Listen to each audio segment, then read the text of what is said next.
high-level perspective of what Atmos is and where it's going. Do you have any insights into where the format is headed? Is it gonna be more adopted? You tell us. What are your thoughts? I mean, there's a lot of rumors out there, as we all know. I think just if anyone in the audio space, specifically people who've been there for the transitional period of like mono going into stereo, they kind of see now that Atmos is something that's sticking, right? And we see it through marketing, we see it through the money that's being put in. Um, and the first few years were pretty, it was risky, right? It was initially a corporate push, and the corporate push was so that it can get to the creative space, right? So you kind of have to throw things in people's faces by force to get people to kind of like say, okay, let me accept this. So that corporate push kind of gave labels a shot at it, which labels have the biggest catalogs in the world. And then, that kind of stemmed out to, okay, let's make some incentive plans. Let's get the artists involved. So for me, when I saw that there was a gray area between consumers, end users, and artists really understanding what Atmos was, I thought to myself, okay, there's like an educational like curve here, but let's not make it educational. Let's make it creative, right? So I started to look at a lot of the creative aspects of Atmos because I'm thinking of just the future. You know what I mean? And if you really think about it, a new format and a new way to listen equals a new way to create, and that gives artists a new way to kind of like give their music a new sound and to give it a new experience. And I think that's what was really intriguing for me. um Atmos has opened the most doors for me ever in life, and I've been in music professionally for a little bit of time now, in and out of the label system. I mean, as a kid I interned over at Republic Records, you know what I'm saying, young. And you know it opened doors because right now music and technology is like in parallel. So like, and we've never been in parallel. Like it's always been a war with music and now that we have AI, which AI we've always had, let's get this right. Chat GBT just made it commercial, but everything is kind of aligning into this new futuristic like paradigm. And we have all of these new products that are coming out. Like the Apple Vision Pro is just like a test. Like people don't even know that's like a beta version. They only testing to see what's gonna happen and how the market responds to it. But when all of these products come out, we're going to be able to apply them as pro audio people and as consumers and have a new way to enjoy and consume music. And I think that's what's important. I think we've been in stereo for how long, Ken? What, 50, 60 years, I think is 100. I mean, I've been alive, so a long time. you know what I'm saying? So right now it's just like we need that transition. We need that new paradigm. We need a new way to open up the door. And most importantly, we need new people. You know what I'm saying? This brought more people in, and we have different perspectives. One thing about me is like when I'm in the studio, I really love having like different people from either musical or non-musical backgrounds to give perspective, because that's like that raw kind of like, all right, this is the consumer brain, this is that type of brain. We can't do it all alone. And collectively with Atmos, it's just like we're in a world where there's no rules, and what's cool about it too is like we're kind of day to day figuring things out, just like the Atmos mastering thing. Like that wasn't a thing, and you notice that, right? So now it's like I'm actually, because I do my own mastering, but I'm like, I wonder, it would be probably cool to have like somebody designated for this, and it could probably bring a lot more out in mixes, This guy, But like, look very at how new this is, and now it's gonna get out there that you're mastering, and you're gonna be busy as hell. yeah, That's the goal. I think kind of like to what you were saying, since this is also new for the consumer, and the creator, like this would probably be the time to actually try to get some sort of standardization as far as at least the translation, right? We were talking about it yesterday, right? Yes. If we were to take the calibration method here in the studio, not the diagrams, because the Dolby diagrams contradict each other. Yeah. Right. On Monday it's this way. On Monday afternoon it's go that way. Right. So it's very confusing. So if we were to use the same calibration method in the studio and then in the home theater space, and that way we can have like what Dr. Floyd Toole calls the circle of confusion. We would like tighten that up a little bit. Yeah. So home theaters would translate much closer to stereo, Right. to your Right. Right. We're not talking about headphones, right? That's Right. another headache That's altogether. another conversation. Yeah, exactly. We're noticing with my colleague's app, in the home theater space, they have a curve in the AVR that will tune your system. So they call it the Harman target curve, and it was Dr. Floyd Toole. He went, and this is a long time ago in Harman. He had the JBL M2 speaker. He measured that speaker in a bunch of different rooms. So this curve is the average of those frequency responses in those rooms. Well, unless you have a JBL M2 speaker, it doesn't mean anything. There's another curve in this and land so that yeah, exactly. everybody ignores as well. Exactly. So hey, hold that thought. So with my colleague's app, we are now able to create a custom target curve specifically for that room, taking into consideration the distance between the front stage and the main listening position. In your guys' case, that's a mixed position. Yeah. And the capability of the speakers, right? Right. Taking all those things into account, it creates a custom target curve. So imagine now if the same thing in the studio space, Dolby has a curve, Right. right? That's absolute doo-doo, isn't it? is, yes. Right? Nobody- And- Well, let's not say that. Oh, okay. Okay. I'm saying that. Thank you. My opinions are my own. Okay. No, anybody at Dolby watching, no, it's not bad. Wait, hold on. Just really quick. I'm not even trying to correct you. My perspective on the curves, I think the curves are designed to beat. I mean, we're supposed to beat the curve. I mean, that's the point, I think. I think anything that's produced in any of those programs, we're technically supposed to beat. And that's our thing. As engineers, we're always striving for that. So That's a good way to view it.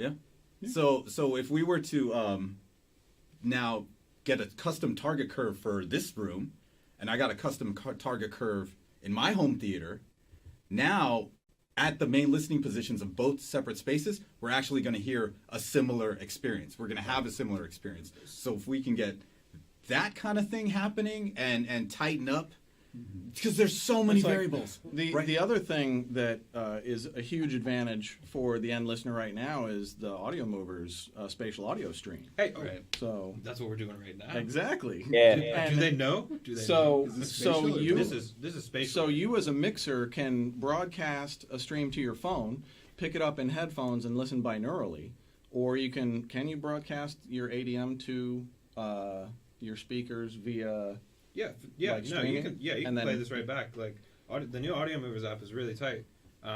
And for those of the watchers that are still on the YouTube regular, Yeah. shouts to all the people that are in their studios hearing us in their studios. yeah. That's really awesome. Have you done that before, Yeah. guys? Girls? No, I never. think- Never. I think Making the history. Yeah, this is The audio movers thing, right? That's crucial. When audio movers was always cool to me. I mean, they always had the best tech when it came to those, streaming sessions. But when they did it in 714, that instantly was just like, oh shit. Now we're getting closer to everyone, right? Right. Now we can do master classes. Now we can, there's tons of opportunity in that. So again, these things are gonna start piling up as far as opportunity, and people just, whoever's interested, get on board. It's the best time right now. Just like technology in general, AI, all of that stuff. Best time right now. The next 2 years, if you're not in now, Fact. So people are listening in their 714 rooms right now to this microphone that's in surround, right? Correct. So if you were to like swing something around, Uh-huh. you Oh, could see man, how many people would get Hey, sick here. let me move over here and Yeah, keep yeah, talking. walk What's going around, on? What's going on? Do like a round around. robin. Hi. What's up? What's up? Yeah. It's time for Ken to do his ASMR streams. It's ASMR Yeah. stream. Now I'm above you, It has height, and like, it's now got I'm two- below two you. heights and, like, below. Also, it'll do height as well. Yeah, it Yeah. should be. I don't know how it does it, but I don't know if the Marcus video played earlier. Or was that the video that was explaining this, Mike? No, there was no audio coming out of that video. Apparently, the video yeah. asset. Oh, Nolan had a video that we don't know where the audio went, but he did a whole binaural thing. We'll probably post it on the YouTube channel. It says even the room verb is round. He said somebody else said that tickles. Ha ha ha. ASMR stream. So, Yeah. Rock, how did you get around Ambisonics. knowing the streaming translation before Audio Movers? Well, what with DSPs with like Apple Music and stuff like that, or Like, yeah, just well, I guess who cares before? Now we have Audio Movers. What is your process for referencing your mixes when you're finished up? okay. So that was the Wild Wild West at one point. Uh, as you may know. So early on, I got activated with this really early. And before, just like we were trying to figure things out, we were really figuring things out, right? And you had, Dolby Atmos has its encoding, which is what we use in the studio. That's the renderer that we use, right? And we mix it down. So like when we're mixing, I've learned to mix in the room first. I've had the opportunity the luxury of being able to mix in one of the best rooms in the world, So that was to my advantage. But the next thing was, you can mix it in the room and get it sounding the way you think it should sound. But then when you get into headphones or you listen to it binaurally, that can be a complete disaster. And that all could stem from your binaural settings. That could stem from placement. A lot of things change binaurally, even tonality wise. Like there's so much that goes into it.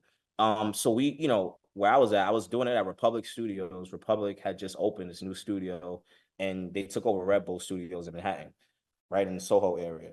And they had this beautiful PMC room. I mean, this is the first room I actually listened to Atmos in. It's complete love. I'm so fortunate for that. And that's the room I learned to mix in. And we would have to mix in the room, then mix in headphones, balance out the headphone mix and the mix in the room to make sure they both translate properly, and learn how to do that. Like I used to love putting things in the sides and like in the wides, but like if you put too much in the sides and the wides, you blast it in the headphones. Even with the LFE, using the LFE, you may think like, oh, this sounds great in the room. Then you get into headphones, it's a big explosion in your head. So, so learning to balance all of those things out. And then, then you got to think about DSP. So DSP is like your Apple Music, your Tidal, and Amazon. Specifically with Apple Music has Dolby Atmos, but they have what they call spatial audio, which is their own encoding, which is cool because it's good for their products, right? Like AirPod Pros, where they have the head tracking stuff, and now with Apple Vision Pro, blah blah blah. So now you got to go into listening to what it would sound like in their DSP and in Tidal. And I'll never forget, man. I was talking to Christine from Dolby, and I was telling her about the adventure of mixing one record and how many steps you have to go through for quality control. And she told me one thing, and she was just like, don't mix for anything. Don't mix for Apple, don't mix for Tidal, don't mix for Dolby. Just mix the record and get it sounding the way you want. Don't chase anything. Once I learned that concept of not chasing anything, then I started to really kind of pivot and really start to kind of like develop my own way of kind of like knowing what was what. And at that point, I was barely checking much. I would check my headphones, I would check it in the room, and I'll be good. I wouldn't have to check the DSPs because I knew what the translation would be. And then as time progressed, their algorithms changed. So, you had Apple they raised their volumes because we were complaining about the volume thing. And it just got better and better. And it's going to continuously get better as long as we continue to keep mixing, you know what I'm saying, and pumping out more records. It's all, trial and error. So, yeah. I think we could probably do an entire show on just calibrating and setting up your room. But one of the most crucially important things is time aligning your speakers and really just spending a ton of time in your space listening to it. What we did was we picked each stereo pair and we put the same piece of music out the stereo pairs, and we made sure that each stereo pair was balanced to my ears perfectly. If you move it a half a millisecond, you can hear the image shift. So we were in the room and playing the same stereo in pairs out of each pair of speakers, and then making sure that translated at the same volume and impact to the headphones. So you'll do yourself a great favor in translation between speakers and headphones if you just spend a lot of time early on setting up your room correctly and calibrating Yeah. and listening between the two. And the QC Pro will help you with that. And The, room- well, the actually, room actually, calibration the, kit, this kit, what you just talked about, is a section on this disc, speaker pairs, There you right? go. And this is very important. Exactly what you were saying. Nice. And we took it one step further. Not only is it each pair, but we also do the adjacent speakers. So front left, you'll do it with with center, and then front height left, and then surround That's left. tough. tough. Or if you That's tough. right, Yeah. right, and then you got to like balance all those and get the time alignment right for all of those. Then you move to surround left, which is going to be mid height left, front wide left, surround back left, and that. And once you get all of that, then that was actually one of our viewers told me to do this, and I spent like 5 days going through all these combinations. And this is the section that people love the most, right? Yeah, That's that probably- sounds like that would help a lot. Yeah, no. But setting up your room, crucially important. And we were using like laser pointers and laser measuring tools to make sure that the distance between this speaker and that speaker to Shout mixed out position Little was Labs. Little Labs IBP, is that what it is? Little Labs, yeah. Little Labs makes a plugin that does very Phase. minute timing and phase correction. And you can put that on your stereo pairs and listen in your room and put the Little Labs in, and you can adjust by, tenths of milliseconds and phase nice. and figure out what the best timing is and then enter that into Dadman or whatever your baked in software is. Am I explaining that correctly? Yes. I do understand something. You got it. You got some stuff. Yeah. So- That's sick. Hey, listen, I'm setting up my room in maybe about 2 months. I might call you to come by. So that world tuning, and I'm not in that world at all. I don't understand it, and I really don't try to because Garcia Nolan Monogold specialty around here. So, Facts. and Nolan down in the control room, he's Shout out actually. What up, Nolan? Shout outs to Nolan. Nolan has really dove in headfirst and embraced Atmos recording. And he's set up he has his own studio with a big live room and a church. It's freaking awesome. And he's set up an Atmos microphone array to capture bands and instrumentation. telling me about that, yeah. Oh, it's so freaking cool. So, like, all of us are just really kind of picking our passion of a direction here and going with it and carving our own ways. That's pretty cool. So, Yeah. shout outs to Nolan. Whoop, whoop. Yeah. I'm actually Also, working on a project too like that where I'm recording at a church. This church has like a 360, 19,000 pipe organ array. Oh, it's crazy. And then, Steps, shout out to Steps Microphones. They ended up giving us some microphones. And I'm like, how the hell do I supposed to do this? And I got some good information from Dolby. My theory on it was like, hey, if I'm doing this for Atmos, I want to kind of like set the microphones up the way I think the speakers are going to be set up, like for a 916. And I was actually right. And, Dolby has a lot of good documentation on just like the best practices for recording, you know what I'm saying, for Atmos. So, I mean, Atmos has just opened the door on so many different opportunities, and there's also some other things that's happening with that in the tech space that's really like big, but just being able to just think that way now. And I think that like, that's what's important. We got to keep pushing that needle forward, like what creatively are we going to continue to do to make this like, impactful. So, yeah. Me and Jonathan got to hear. We both went to a Mike Miller Atmos thing at Sweetwater for 2 days, and it was Shouts to Mike. shout outs to Mike Miller. He's a brilliant mixer. But what's that? I forget why I was telling about Mike. What was I I was saying? recording. Oh yeah, Mike Miller and the Hazel Rigs do Atmos recording, and it is breathtaking. We couldn't even believe the playback on it, and it was just like unmixed raw playback from the recording capture, and we were in the control room. It's magic. So Yeah, when you what's record, coming is- when you record for Atmos, it's a whole different level. It's like I've heard some recordings. My guy Justin Gray, I don't know if you guys know Justin. Oh yeah, Justin Gray. Yo, that dude is a wizard, man. Shout out to Justin Gray. He's doing some spectacular things in the creative space of Atmos. He showed me some stuff during NAMM, and it was just like mind blowing. Like I was just in awe, So Yeah, he's. We met him at the AES 2 years ago, or I did. Brilliant immersive mixer, mastering engineer. He did the Snoop Dogg record. I Doggy mean, bro, his story is like the story that I always tell him, like, man, you need to tell this story on as much as you can. Because people don't understand when you're doing catalog how like just how much detail and how you have to be so freaking just like careful what you're doing.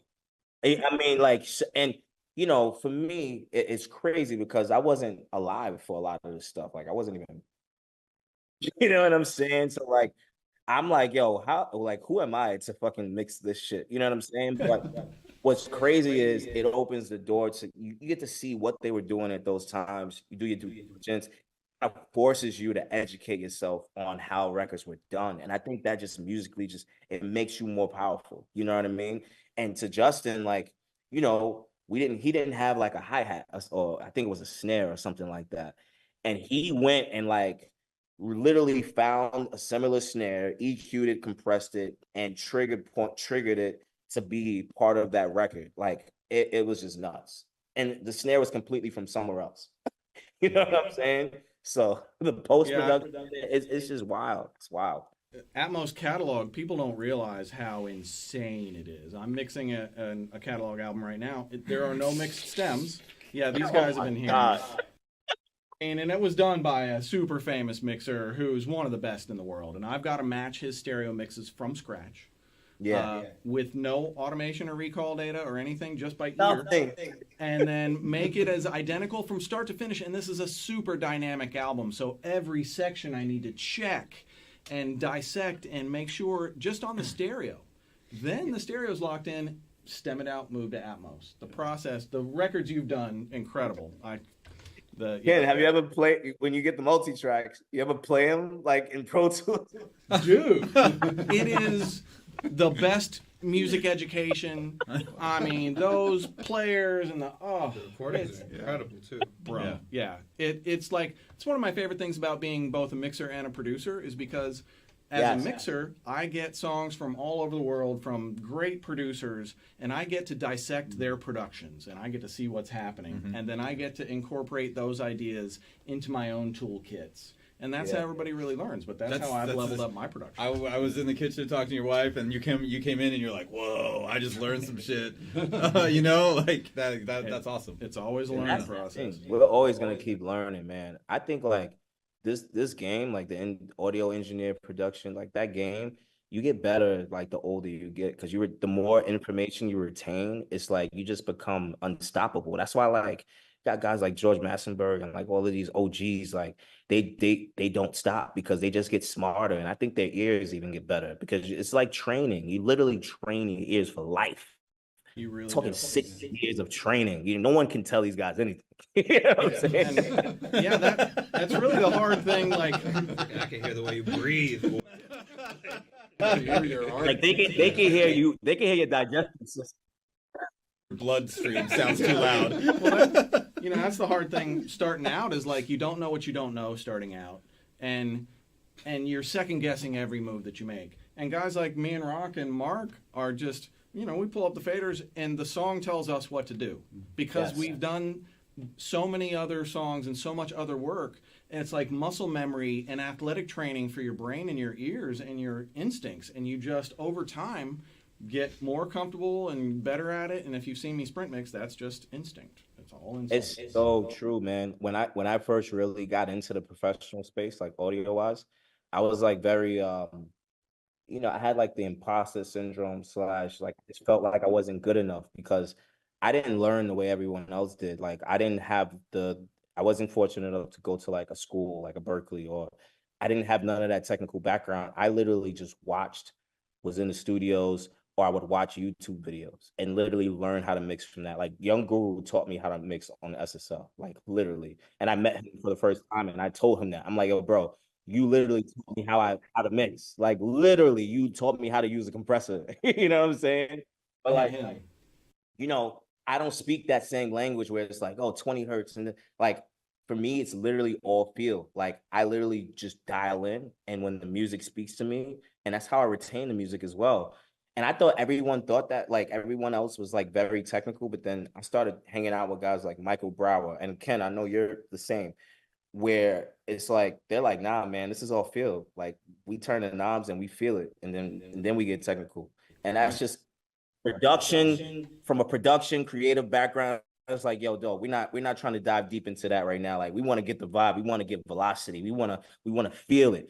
Like when you add that aspect, that's when music is beautiful. And then Atmos, I mean, come on, man. Atmos is all about harmonics. It's all about feel. It's all about this right here, like that third eye. You know what I'm saying? Like that's what we need to capture and continuously keep growing on. Yeah. I'm like drinking espresso, so I'm chatty right now. Hey, dude. That's great. You know what I would love to see is a little bit more risk taking in the Atmos mixes, because you know what I say, Rock, bring on the circus, right? I want it to be That's going to start, like Rock said, with the artist. Yeah. It's got to be the artist discovers the format, envisions what they can do and create with it, and how they can touch their listeners. Mm-hmm. And how they can elicit emotions through this space. And there's going to be artists that create solely for Atmos. Yeah. And, you know. That's one of the exciting things about, especially with Logic. I feel like Logic is I think in my opinion, the easiest one to just open up and go with. Probably. That's correct. And I think it's amazing that for was artists, it like $200? Yeah, $200, right? And it's like, I mean, it's literally 2 switches, I think, that you throw the plug-in on the master fader and switch. Oh, no, you don't even have to throw it. You just go to mix, and you click Dolby Atmos, and then you do the drop-down for Atmos. So that's And you can listen and mix on your AirPods on Bluetooth. Yeah. So now artists have it right in their toolkit, in the software that most of them are in. So they're in Logic. Right. It's the easiest one to get going with it. So how long before enough people are just like, oh, what's this button? Oh, let me move that over. Oh, what would happen if I composed a different harmony to go over here? And now they start getting inspired by the space rather than us trying to stuff stereo into this format and blow it out. Right. That's what I'm excited for. Is I think, from that Mix Immersive event, I noticed a lot of the mixers, the pro mixers, are trying to, create like a soundscape where for me, it's like, I want to make sure every speaker is spoken for, right? And I got this the K5 remix stems, because I'm not pro like you guys. I gotta see my this is a cool stem way to dealer, learn. Right. a stems dealer. I got a vocal. Over here, I got some stems for you, bro. So the vocal came stereo dry, with another one was delay of the vocal, and another one was a reverb. So I did the stereo dry in the front left and right. I did the delay in the surround left and right, and the reverb in the surround back. So the vocal goes through the room, and you really get that on a speaker system. You really get that sensation. And like my viewers love that one too, because I like packed a lot in the LFE. So but yeah, so it all depends. Yeah. By the way, for anybody tuning in, this binaural roundtable, we're using a Sennheiser Ambio microphone, which has 4 capsules on it, so it's pointing in all different directions, and it's capturing 360 of the room. Yeah. And hopefully, if you have headphones on, you can localize each of us as we talk. So my colleague told us to spin it around 180 because because of the view. It's like Chana's on the left, but we hear him on the right, so we did that. So. Yeah, there is a front to this mic too, apparently. Right. How many times have we seen the picture of an artist singing into the back of a microphone? And Yeah. It doesn't sound good. I have one question though. I've been like saying this for some time when we was doing the tech stuff, but this whole thing with this like digital plaque is just blowing my mind right now. Like, dude, this is so great. Like, who created that? Shout outs to my wife Lori Lewis. If you don't know my resume, people, I have 114 gold records so far. I'm probably going to get another 10 or so this year. And the plaques get really, really expensive. And I'm tired of paying through the nose for plaques. And I needed to get like 60 or 70 of them. So my wife is designing these amazing digital versions for my, and we just project them onto TVs in the back. And can I buy one? I just ordered. By the way, I got plaques for like the stuff that I did, immersive mixing. Like I got plaques. I got from Jewel. Shout out to Jewel Box. Shout out to Jewel Box. You got over Trust 100 billion streams, bro? You kidding I me? mean, yeah, that's catalog. Yeah. That's not even all the This is- let me tell you something. That's Let me just tell you Spotify. something. A lot of people were like, "Who the hell is this guy with 100 billion streams?" Right? But you got to understand the business and the education. Catalog is 80% of the industry. 80%. So we're talking like anything. Catalog is technically anything 18 months or older. But like all of those records from James Brown, Frank Sinatra, like they're still getting big sync placements, sync opportunities. Like they're making the money and they're the core of the music industry. In fact, like that money goes, I mean, not even gonna say that. Anyway, so again, being able to crack open those files and as a producer, it's just like you're salivating over like what you see. And you just get to explore like different generations of like music. And man, it all accumulates. Like I look at the streams day to day, and like people are still streaming, like Frank Sinatra's, Wicked. I got the world on a string, or the greatest hits, or James Brown, like Say It Loud, I'm Black and I'm Proud. Like they're streaming this stuff crazy, crazy. So when it comes to 100 billion streams, yeah, it's pretty fucking accurate. You could look. That's just what it is. Hey, no, I'm just saying, fuck yeah, man. We need to create an alliance, right? We need to get all of the big dogs, like get everybody in a room, and we need to start this petition where we can make some money off of those streams. I just want a penny. I will show up for anything. That penny. I just want a penny. Yeah, can you imagine? That would be nice. Imagine, man, that's crazy. But yeah. The process of mixing catalog is so insane. I super saw what you impressive. were doing yesterday, and immediately, and just like I told you, Rock, the other day, you guys really need to get paid more. Like, for real. Like, this is we do, but- this is a lot of work, and then for the short amount of time, because you got to get it in, I'm not going to say when, but like, Right. it's crazy the amount of work you're doing. Yeah, the paychecks don't match the work right now, for me anyway. But at least in catalog work, because Sure. it is so time intensive and so ear intensive, but That's like forever. and I believe I'm setting myself up for the future. Like the work that I do now is going to ensure that I get catalog work for the rest of my career as long as I want it, hopefully. And it's going to train me on best practices on how to do catalog work, which is it really helps to have been an engineer for over 30 years. Right. Because like I just mixed the Donna Summer stuff, and I mixed all the Donna Summer singles, and there were no mixed stems, and the multi-track was not arranged. It was a 20-minute, each song was like 20 minutes performance, and the producer would chop sections of the performance out and mix to two track. So I had to go through a 20-minute multi-track and find the pieces that matched the original master, and then mix those to the original master, and then assemble them into a Pro Tools session, correct for drift, if anybody knows what analog tape drift is. Because your Atmos master has to be perfectly aligned to your stereo master. Let's not even get into that. Oh, I know, it's like Right. like James people Brown. Yeah. But James Brown. Rock is right. Like the 3% of the music industry is new music. 3%. And what did you say? 80% is catalog? So I'm gonna go where the money is. Yeah, man. So, I'm just going where, like, when you discovered mastering and Atmos was a thing, I'm following history and not just following what the niches could be, but like vinyl. I got into vinyl cutting. I cut 2 vinyl records recently. Schoolboy Q and Akon. Yeah, I got a studio that I do it in New York and Brooklyn. He has the Neumann lathe.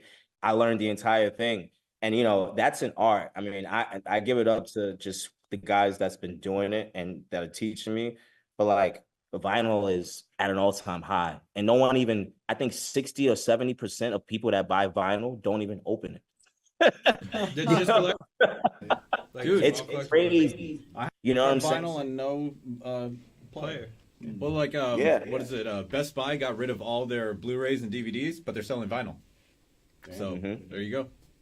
There you go. And I was just saying, you get so involved in just like statistics and just the business and what's going on. It helps you elevate and kind of know the next door to open. You know what I'm saying? Right now, it's like all about like AI and technology and tech, and like what are we doing in those spaces? It's a little scary, but it's like I kind of look at it like, what are we doing to increase like human connection with AI? Like, how can we increase creativity? How can we use it as a tool? Like money is a tool. So AI is the same concept. It's like getting to that end game closer, you know? Yeah, I agree. We've been using AI creatively here. And Dude, ChatGPT, we used it like 3-4 times to do the stream. No, I've created music with AI. Really? And, Which one? Have you seen Synth GTP? What were we using? GPT? What were you Yo, we just Sona? sound Nolan. Sona. Yeah, we've done some work in Sona that's been kind of interesting. And Oh, Yeah, I don't know the rights. it's a brave new world. It's a lot of cool shit out there. There's this company I'm working with called Toonie AI, and they have like this thing where you throw in like a record. It could be a one wave file, and it literally recreates that record for you and changes the genre. It changes everything, like, and it makes it totally a different song. And it's fucking cool. It's Toonie AI. Check it out. It's crazy. It's crazy. That's But- on the to-do list. Yeah, man. Because we're in a space of like remixes too. Like remixes is about like a big thing, a bit bigger than what it's ever been. So everybody's exploring this space in the AI place because of the demand. You know what I'm saying? If that can get pumped out, like, you know. Speaking of remixes, I feel like Technodad might be perfect for the remix space because you don't really worry about the stereo, and the remix, Right. I think you could probably have a lot more freedom of expression. Well, you know, at that panel you were on, Brock, Eric Schilling? Is that his name? Yeah. Because he said that with Atmos, you know, if it's the Atmos mix of the song, it's got to stay true to the, you know, stereo and true to the artist. He's like, but if it's a remix, you know, then it's all, All bets are off. you know, all bets are off. Technodad is a go. Maybe I could, you know, do like a Technodad Atmos remix for all the EDM artists. Because Yeah. I mean, Find your niche. oh well, actually, yesterday that song that we did, you had me do the sprint mix. Mhm. Oh man, I put the keyboards up top. I did the background vocals in the surround back. It actually was pretty nice, man. You heard it? Yeah, I heard it. Yeah, you were here. That was actually kind of Killing cool. it, the sprint mix. Yeah, I did pretty good. Pretty good. Atmos Mama would have been style. proud. That's cool, man. That's fun stuff. I know artists that are into Atmos that have done things like mainstream artists too. They're like, yo, put my vocals anywhere but in the front. You know what I'm saying? Like that I like cool ass shit like that. You know what I'm saying? Like, let's shift things a little bit and make people think a little bit more. I think having your vocals not in the front, it tricks your brain. Like it literally tricks your mind. And now you're like having this whole different like euphoric perspective of this song, and these vocals are dominant in the rear of the room. Or, you know. I did a trick on my very first Atmos mix. I had no idea what I was doing, so I took the vocal, and it's about it's a song called "Panic Room" by Camel Fat, this EDM artist. And there's this part where she says, you know, it's gonna come for you. So I had on a bed layer the vocal spin around to where when she says "come for you," it's over your right shoulder, and then the other "come for you" is over your left shoulder. So it's kind of give that scary kind of vibe. It was awesome. I loved it. My viewers were like, "Holy crap, this is cool!" You know, obviously, like that wouldn't fly for a lot of people, but you know, I'm excited to see like what creative. I heard his. Have you heard his stuff? Obscene Stealers. Obscene Stealers, dude, that shit was awesome. Yeah, me and Moss have a sync group together called Obscene Stealers, and we make shoot. music for film, TV, video games, stuff like that. And Oh, we're kind of like man. the music guys, and we collaborate with other creatives. Yeah. And Then his albums, I was like, he's like, you know, I'm kind of, you know, doing all this catalog stuff. I'm like, okay, well, what would you make if you could just? And he's like, I got something. I'm like, okay, release it. You know? Sick, man. Sick. topic. Well, listen, I wanna come and hang out with Ken. I couldn't make it this time around, but I really want to have that time to really kick it with you, just because I want to like hang out with your creative brain, like switch to. The feeling is very mutual. Whenever you can get your ass out to Ohio and Yeah. It's gonna be relax for very a couple soon. days, Very I'm soon. looking forward to it, bro. I'm seriously looking forward to it. Mark, did you have something you wanted to bring up? Yeah, well, I think the biggest thing that's been surprising for me is it just has to do with Apple Music, with it being turned on by default. Like if your song has an Atmos mix, Genius. They just play it over the speakers. They're hearing Atmos. Right. It's the Atmos mix. It's not the stereo, and I don't think that artists are aware of that yet. I don't think most people are aware of that. Yeah, Yeah, a lot of people in the and consumer users, space, yeah. they have no idea. Well, I need to say something about that. Apple continuously does genius, diabolical shit. Like they're literally next level. I think the default with Atmos was a marketing move. And because everyone needs to get used to this. No one really likes it because they don't know it. You know what I'm saying? Specifically from a binaural perspective, that's like hit or miss. So I think Apple's way of getting the market and getting people involved was, hey, let's just make it default and not even let them know. Listen. Or unknowingly getting used to it, right? And then when they hear it, they're like, when they hit stereo, they're like, wait a second, something's wrong. It's like evil genius. Honestly, like if the Atmos mixes are like, if they slap, it's gonna sound good. It's gonna sound really good on the phone. Even. Sound really good. Yeah. I feel like a well done Atmos mix is like 20% better in headphones and 1,000% better in speakers. Yeah. Oh yeah. But a definite level up. It's like hearing the HD version of this song that you're just like in the room you're in the middle of now. The headphones and stereo just don't really put you in the middle of it the way that the Atmos binaural does. Yeah. And that's a pretty, and the spatial audio with the Apple head tracking and things like that. And just the way Apple seems to locate a little bit better. Yeah, I got something to say about the head tracking. Whatever you do, don't put your phone in your back pocket, because all of a sudden, I was like underwater. I'm like, what the heck happened? What happens when you put your phone in your back pocket? I don't know. I put on this song, I hit play, and I was like, I put my phone in my back pocket, and all of a sudden it felt like I don't know, dude. Everything just went backwards or something, or upside down, and I was just like, what's going on? And I'm like, is that head tracking on?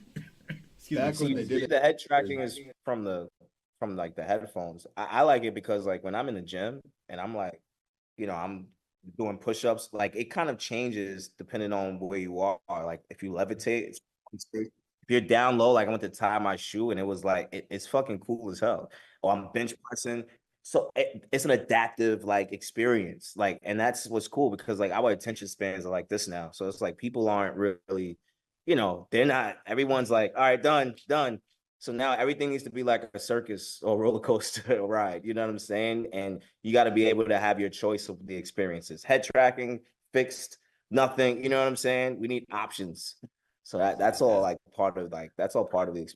My favorite head tracking is when I'm just out and about in the world and I'm walking through, wherever, and I have head tracking on, and it's just the coolest experience. I just, I feel like I'm in a space just out at a mall or walking in a park or wherever. It's that's my favorite time to use head tracking. When I even love when the vocals get stuck, like in one place, like get stuck on the right side. Like I actually like that shit. Do you make it a game? You're like, okay, how do I get it back? How do I get it back? Do I need to like take Fox viewing positions? Like in Married with Children. But it's just cool, man. It's just really it's different. It's a different experience. So that's very cool. So we're getting close. We've been at this over an hour. This is amazing. Do we have any other things that we want to touch on before I get back to the meat and potatoes at the end of the show? Because we're almost to 2 hours, but we're going to run a little bit long tonight for sure. We're going to run long? All right, I love running long. Yeah, I'd love to ask Let's go. one of you guys a question. What's actually. up? All right. So there's all of you guys. Aw. Yeah. Thank you. Nazi as well. Yeah. So there's a lot of talk about, should Atmos be front loaded? Should it be, even across the room? Is the head in the center of the room, or, basically just different approaches to it? And I'd love to hear everybody's answer to that question. How you approach whether or not you worry about, am I too front loaded? Am I in the center of the room? Is it different every song? How do you guys like to go about it? You want to tackle that, Rock? Say that one more time. I was reading the text. Sorry. Like I'll tackle it. So the way that I tend to approach spreading the energy around, and that's kind of the way I look at it, because I think if you front load too much, you can't get as much volume out of your overall fold down. So, we tend to use a bit of the Mike Miller method, which is put a lot of the stuff that would normally go in stereo LR into the sides. Not so much that you're overloading it, but, taking some weight off of the center and then moving things that feel interesting in the back there, and, finding your own space. But a lot of times what I find is when I think I want to put something somewhere, it doesn't translate in the headphones or the speakers the way I want it to. Mm-hmm. And it eventually migrates back to LR. Mm. So never be afraid to put something back into LR if it's just not sounding right where you're placing it. Yeah. And I think generally music mixers, I'll be interested in your opinion, Rock, avoid the center channel and are pretty light on LFE. And I think that's a pretty common, I think you could probably remove my center channel from the room and I wouldn't miss it. Don't do that. Don't do that. So that's my take on approaching. Jonathan, how do you approach Atmos, like spreading your energy around? I think a really cool thing is like definitely seeing what the song needs, because like if the song just like is like piano or like guitar vocal, there's not usually a bunch of low end elements, but you still have to have like something holding the weight down. I think definitely getting an even spread kind of for me is like a really good experience, because my initial goal is actually like to have the client one day they're gonna sit in a room, like they're gonna sit in the Atmos room and they're gonna press play and they're gonna be like, holy shit, this is my song, like this is my experience. And I want them to, if the room is like fucked up, like, oh, the speaker's like out of whack or out of, like, I want the mix to still translate. So like with carrying the same weight, carrying the same energy and impact. So that's kind of like what I've been trying to figure out in good translation, because, well, obviously the headphones, because everybody's gonna listen to that. But I think just like the end like goal, how they're really gonna get that like feeling, and obviously like leaving it like -18 and like following those kinds of rules and like really pushing that kind of boundary of like getting that goal. Yeah. I actually hate the -18 rule. I mean, I understand. I get it, and I've tested it, and yeah, they're absolutely right. You cannot really go. I try to push -14. I do it, and it's like, but as far as like approach on mixing, right? For me, it's as long as you have that stereo image, man, like where you can go to that reference, you A/B the reference from your stereo image, and that's dead on. The world is yours. You have a blank canvas to just create, because it's not so much like the engineering is like most of the time it's done already, right? We're really just producing and arranging and enhancing, and then obviously you come with the mastering skills. But I think like stereo image is good, my transients and everything sounds accurate. We have everything punchy or however way we want it. And then, now we can be musical. I love to be musical in the middle of the room. Music in the middle. I love my drums, anything dominant right in the LCR. I do use the center channel very strategically. I mean, I like to kind of like create a curve, like kind of like a bowl, half a bowl kind of thing with the vocals, specifically when it comes into the chorus. So like my choruses, I would push a little bit more into like in a 916 setup, I'll push more into the wides. And then I'll just tap that center channel just to like give it a little bit more presence, kind of like using it kind of like a compressor. You know what I'm saying? Yeah. Yep. Yeah. And then, I would, anything that's like atmospheric, like, strings or like anything with emotion, I like to have behind me, right? And like kind of like up a little bit. And then I also like to put low end around the room. So my low end would spread from, it'll be dominant in the LCR. Sometimes I'll put it directly in the middle, like in the sides and in the rear, because my focus is I like to make sure the room is full and well balanced. And that works a lot of times when you don't have a lot of assets, specifically in hip hop. You don't really have too many assets, right? You have drum, sample, synth, things like that, opposing to like a pop record or whatever the case is, where you got tremendous amount of things to play with to build that velocity in the room. And then reverbs are fun too. I love trying like cool shit with reverbs. I even create my own reverbs. There's a plugin called True Midside by RGF Studios. I don't know if you guys know about it, but what it does is if you put that on your vocal channel and just solo the side information, it sounds like reverb that you're pulling from that record. Obviously, you EQ it and mess around with it, because a lot of the times I don't get the reverb separated, which I wish I did, because you can do so much more. So I'll separate it myself, and I'll take that reverb, duplicate the channel, and I'll put the reverb like in the rear corners or in the rear wides, just to build that atmospheric feel. And it makes the vocals sound bigger too. So there's so many tricks, man, and so many things that you can do. And every record like is different. Like every mix is different, literally. Like the albums, usually when you get an album, like the album is like, all right, you get through like the first 3 tracks and like everything else is kind of like a piece of cake.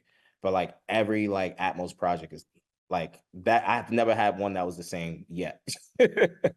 So Some kind of slightly different in their own, so it's Yeah, really yeah. the Wild West out here, which I think is what interests all of us. Yeah. It's like being on the cutting edge of something new that's probably gonna. I mean, music is gonna stay immersive from here on out. Whether it's Yeah, Atmos, it probably is gonna stay Atmos. But other formats might come into the fray. But we're in the immersive age now, and I want to be a part of it. I think we all do. Yep. And so, come what may, we're in it. I got one last thing. I was speaking with Techno Dad before the show, and I was kind of amazed by what you were telling me about the home theater market. I know with myself, with Pure Mix stuff, I'm talking to guys like Ken and Andrew and everybody, and you know we're this closed group of people who are making the content, but we think most of our conversations are we're the only ones listening to this on speakers. What does it matter? You Yeah, know? no, Like, that's I've been in not so many that's not conversations true like at that. all. Yeah, That's not so true I want at to hear all. about that. Give me hope. So going along with like what you guys would do with mixing, I know they're gonna listen on speakers. So headphones are not even an option. I don't care about headphones, right? What I care about is creating something cool, right? Hey, I don't care about that -18. You know, that LU that I do not. Get the next 10 Because I do you're not not. releasing to streaming. My viewers are crazy. They got like 4 18s up front, then they got 1 18 behind each chair. Like I these want to could be your viewer. Right? Yeah. yeah. Dude, some of these home theaters, man, are just ridiculous, right? And they spend all this money, all this time, all this energy, and like they're like, man, you know, even I would, right? I was telling you guys I was watching these Atmos movies. It's a 2-hour movie. Maybe there's 2 minutes of good Atmos. And I'm like, man, I just wasted 2 hours watching this, right? I noticed that on You know? Apple TV. I was firing up Apple TV in here because I can stream to speakers, and a lot of it is just dialogue. And I'm like, okay. Or in movies, More. it's the musical score. They'll put the musical score up there, right, and not a whole lot. So when I'm mixing a track, you know, if you know, I find some of my favorite, because I'm a house and techno DJ, so I love that stuff, and like some of my favorite songs I found like stems for, and so I was just like, okay. What I like to do is take 1 or 2 layers and just be really creative with those 2 layers. Then I'll use the other stuff, maybe the vocal, maybe the bass, whatever, to kind of lock things in the front a little bit. And then just go crazy. Arpeggio's going boop, boop, boop. And I shit you not, I will wake up and I had a dream about the renderer and all the little tennis balls in a certain pattern. And I'll be like, I could totally do that. And that would sound awesome. And my viewers would go crazy over And you it. sleep like shit the rest of the night. Oh, dude, I'm like, I wake up at 3. I'm like, I gotta try this now. I gotta try this now. You know, Dolby Atmos banner. yeah. So like you were saying, and Kai and you, Rock, you said it too. Like, I want to be inside the music. I want to be in the center of the music, right? And you said it like 2 channels, like you're an observer. Whereas like with Atmos, so I like visualize everything before. So if I listen to his track, I'll be like, oh, that layer I could do this with. I could do that with this layer, and that's kind of like how I imagine it. And I know the challenges of a speaker system too, because if you notice, because was it you or Nolan that said, do you always just hard pan things to speakers? Because when you're in between, like okay, if we do front, left, and right, and we have 2 ears facing that way, we can do a phantom center easily, right? But if you were to if we're talking about wides, right? You guys like to put stuff in wides. If you have a 5 ear level speaker configuration and you put something in the wide, chances are that person is going to hear it from the surround speaker, right? Because if you think about it, if I turn this way and I hear this and this to make this wide coming out right here, I'll hear that. But if I'm here, because I have 2 ears, going this way. Right. If I only have now 1 ear and it's trying to image something, it's going to just default to which speaker is closer to that ear. Well, so like there's all these things. So like, it's been interesting. In the consumer market, like, is there any kind of stats on how many Atmos systems are sold every year? Oh, dude, you know what? Here's give us some hope for consumer adoption. Save us, Techno Dad. This guy, you guys, look. First of all, I don't know how I got here. Right? You guys don't know how Your only hope. You guys are like these like insane guys that do all this crazy stuff. I'm just a guy having a shit ton of fun with this new format because I want to make cool shit, right? And my viewers, they are dying for it. Some spend $20,000, some spend $200,000 on their home theater system. Yeah, no, give us some hope for so like I'm out here cheaper hope, not for rich people. I actually we shot some content, and if you want to get into an 11 channel speaker array, you can do it for about under 2,000 in the consumer market. The speakers aren't going to be fantastic. The receiver's going to have some limitations. But I mean entry level for a speaker array, 11 channel speaker array with 2 subs. It's not bad, And then in like home theater, we always talk about the journey. Like, okay, well, in a couple years maybe I'll upgrade the receiver or upgrade, and then you get and then it's like a game. And like every 2-3 years, you're like, okay, now I'm at this level. Should I stay here? Should I go a little bit bigger? Can I, ditch the TV and go with the projector? Is this something that the manufacturers are looking at and going, yeah, we bet on this and the bet was right? 100%. Like you can get a Dolby Atmos receiver for like $500. Okay. Right? 7 channels, so 2 high channels only. But the jump to 4 high channels, you're going to 900 to 1100 at that point. If you want one box to do 11 channels powered, you're talking $3,000. What about 712? 712. So that's a 9 channel. So you're going to be in the 800 to 1100. So if you were looking at the Pioneer LX505, which I had for a while, that will process 11. So here's the other thing. It'll process 11 channels. Nerdy, but, it'll process 11 channels, but only power 9.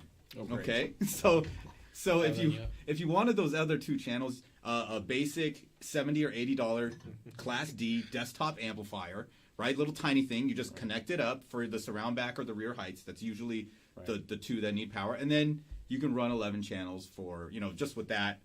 And then there's the, So the consumer budget options are not exactly fantastic yet. They're not budget. Hopefully they'll get cheaper. There's also, that's like audiophile-ish. Right? But they also, and I know you know this about this too, Techno Dad, like, there's also like, just not the audiophile people, but people who just generally love good sound, right? And like those people are buying like Sonos systems, which are amazing. I mean, we quality control at UMG on a Sonos system. You know what I mean? Like, and that's like with the Sonos, the Arc, the soundbar, the Era 300s, the new ones. They'll stand alone. I actually worked with Giles Martin on some like engineering for the Era 300. And when he came to New York, he flew to New York and he like flew, he had a bunch of engineers at Republic and we were just playing our mixes on that one speaker. And he was like taking all of our notes and like He had his whole dev team there. They had like fucking 7 computers, and like we were just making adjustments live. It was the sickest stuff. And I'm like, again, because I know Atmos, I'm going into like R&D with like products, you know what I'm saying? Um, and that one box alone is pretty sick. Like it's up firing, forward firing inside. You know what I'm saying? And you're getting that emulation and that information. So, and bro, I'm pretty sure in the next year there's gonna be a tremendous amount of product coming out that's just high end. You know, I was at CES this year, and there were 2 demos for Dolby Atmos Flex Connect, right? Hisense did one, and TCL did one. So they used the TV speakers and 2 other speakers. Hisense had them behind, right? And they played the Amaze demo, or no, the Leaf demo, and I heard the Leaf go behind me, right? Cool. And then, and it does like a 30-second calibration, right? The TV and both speakers. Wow. The TCL one was even trippier because the TV was up front. They had one speaker up by the TV and one behind me to the left. They played the Leaf demo, and the Leaf went all the way around me from the back. I was just like, okay, because I know there's no speaker there at all, right? Nowhere near it. It's up there, and the other one's up here. So that was cool, but the TVs you have to buy for this, like 10 grand. It's all coming. So it's all niche right so it's now. yeah. And Not what we wanted to hear, dude. look. The more Apple is pushing this, the more Dolby pushes this. You know, it's going to trickle down at some point. I mean, think about. I know it's 2017 for you guys, but the home theater market, it's 2014, so it's already been around for 10 years, right? Well, it's 2021 for us. As far as streaming, Yeah. was it? Is it 2021? Yeah. So this is just 3 years of just streaming music. Oh shit! Yeah. Oh man. shit is brand new, man. Oh, so yeah, This so is literally the Wild West for us. You've been in it for 10 years. yeah. So Got hopefully, any mix tips? me. Oh, man, you don't want my mix Check tips, that. dude. My mix tips are making sound as trippy as fuck and don't care about it. You know what? Rock. You know what I would love to take one of the tracks that you're mixing and just do one for you, bro. Just do one for you and see how awesome you can make it. You know, because I know you, man. We hung out for quite some time, and I think I think you make some hot shit, bro. Some hot shit. You know what I'm saying? Shane Grush in the Pure Mix chat asked if we could all discuss the use of the center channel. I think we kind of covered it. Don't really I mean, too much. People don't like to use it. Yeah, That's- Yeah, we basically avoid the center channel mostly as Yeah. mixers. Rock says he sneaks a little bit of lead vocal into the center channel sometimes as an anchor, which makes sense if you've ever walked around an Atmos room and nothing is in the center channel. Your lead vocal shifts around the room and it doesn't stay in the center. And if your lead vocal is in the center channel, then it can stay more anchored towards your center focus of listening, which really helps. But a lot of people's center channels just sound like shit. So that's kind of for the time being why I tend to avoid it, because most people just don't have them calibrated. So if you guys sneak it in there, are you still relying on Phantom Center for the most of the image, and then getting a little piece in there for the you just gotta watch out for that comb filter. And I'll do that with instruments as well. If I have something that is feeling a little bit too wide or a little bit too something, but I like what it's doing out there, then I'll sneak a little bit of that same signal into the center channel. And sometimes I'll even darken that signal in the center channel a little bit so I get the weight of that in front of me and the width of it beside me. And that really helps kind of solidify it in your ear so it's not phasey and kind of makes you want to turn your head. Ken, what are you doing? What are you doing with like your guitars? Like you have a shit ton of guitar stems. Like how are you using those? With the catalog one that I'm mixing right now has a ton of guitar layers, and I'm finding that a lot of my main energy goes to the sides, and most of the important like solo type information or anchor type information I usually still put in LR or somewhere close to LR or LR height so it folds down to LR, and then I'll put the secondary frilly stuff in the back or in the heights. frilly stuff. Oh, so you do move the guitars around the room. Yeah, I try and paint a picture with everything that I have, and I just try and make sure that wherever I put something, it doesn't take you away from the way the stereo made you feel, but just expands it. So Gotcha. yeah, I'll tend to anchor the important things either inside or front LR, the frilly stuff in the back or the heights. Gotcha. And yeah.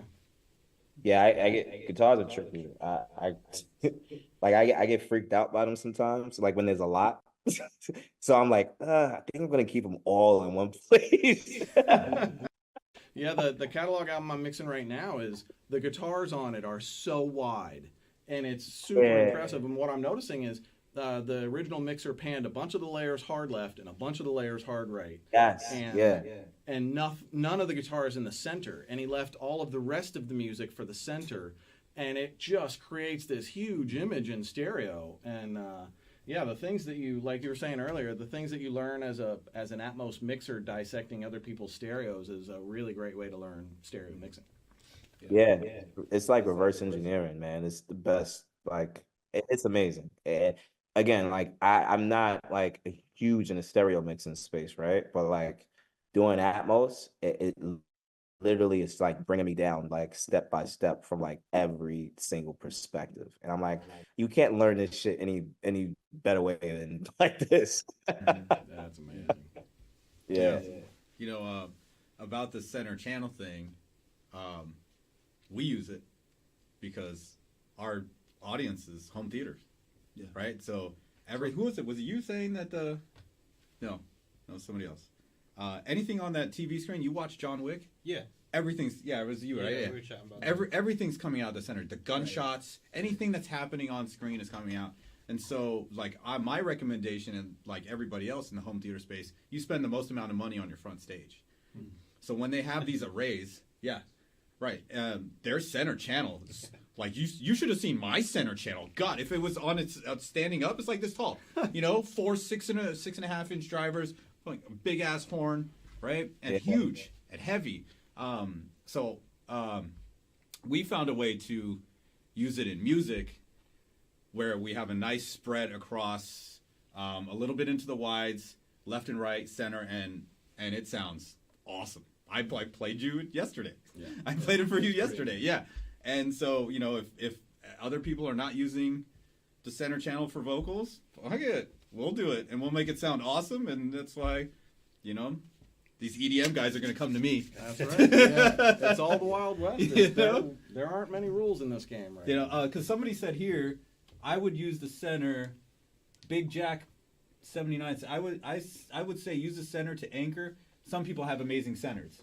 I would say the center should be the best speaker since it's primarily for movies. Mm-hmm. So Yeah. you know, there's. Well, you just give me an idea because now like producing albums and stuff like that, I'm thinking about Atmos, and I'm kind of like getting into like this like cinematic kind of like weird thing. So I'm like using a lot more like effects, like gunshots, not gunshots, but like car sounds and like special effects in the music. But I never thought to utilize the center channel for that, and that kind of would make sense of using the center channel in combination with the LFE to hyping all of that stuff up. So you kind of gave me a good idea on what I should try when I have like stems or anything that has any type of special effects. Santa Monica, man, call me. I'll come over. We hang out, and you know, yeah, we make some fire, bro. You know that. You know it's already going to be a party when you and I hang out, anyway. So. Oh yeah, bro. Yeah, it's just like it's inevitable. I hope the world is ready. They're not. I think So do we have any other like heavy topics to cover? Because we're already way over broadcast time. Except that you didn't do your sprint mix. Yeah. Oh yeah. Do you want to I do think that? Jonathan had something. Well, we still have a couple show things to do, the beat challenge and a few other things. So I think we need to wrap up the roundtable now, and just get back to the end of the show for anybody else that's still out there and live. We got streaming. 100 people watching still. Hey, that's awesome. Yeah. Great. Rock AM, thank you so much for joining us, dude. Yes. Such a pleasure. Thank you, man. Thank you Such for a the pleasure. You are insights. the man. I'm not worthy. Yeah, man. Hey man, I'd like to send you some stuff for mastering. Dude. I'll hit you up after. Yeah, for sure. Definitely, man. All right, guys. I'll see you. Thank you so much. Tomorrow, Later, bro. man. Take care. All right, later on. Peace. Later. All right. Boom. Back to Ecuador. Damn, that's a crazy transition. I've been in Studio B for a while. Yeah. All right, so back to the rest of the show. Goodbye, Man, that was studios. intense.